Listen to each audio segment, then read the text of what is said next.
আসসালামু আলাইকুম সবাইকে। মাগরিবের নামাজ শেষ, এরপর কি কি খাবেন? হালকা কিছু স্যুপ, ফল, সালাদ টাইপের।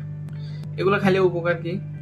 পাকস্থলী ধীরে ধীরে সক্রিয় হয়, অতিরিক্ত খাওয়া কমে, ফাইবার আপনার কোষ্ঠকাঠিন্য কমায়।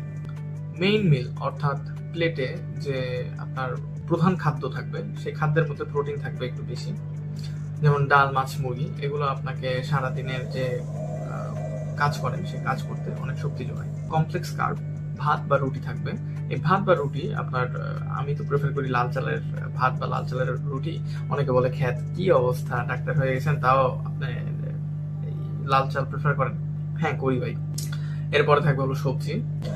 যাদের অতিরিক্ত কোষ্ঠকাঠিন্য থাকে তারা একটা কাজ করতে পারেন, আমি যেটা ফলো করি সেটা হলো চিয়া সিড, এসবগুলোর ভুসি, তার মধ্যে আপেল, খেজুর, তারপর কিশমিশ, এগুলো দিয়ে একটু মিশিয়ে রেখে দেই ইফতারের 30 মিনিট আগে। তারপর ইফতারের সময় আমি এটা গ্রহণ করি। এবং ভিটামিন সি অবশ্যই খাবেন।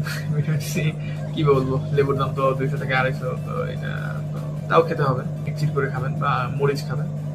এই তো। আল্লাহ হাফেজ।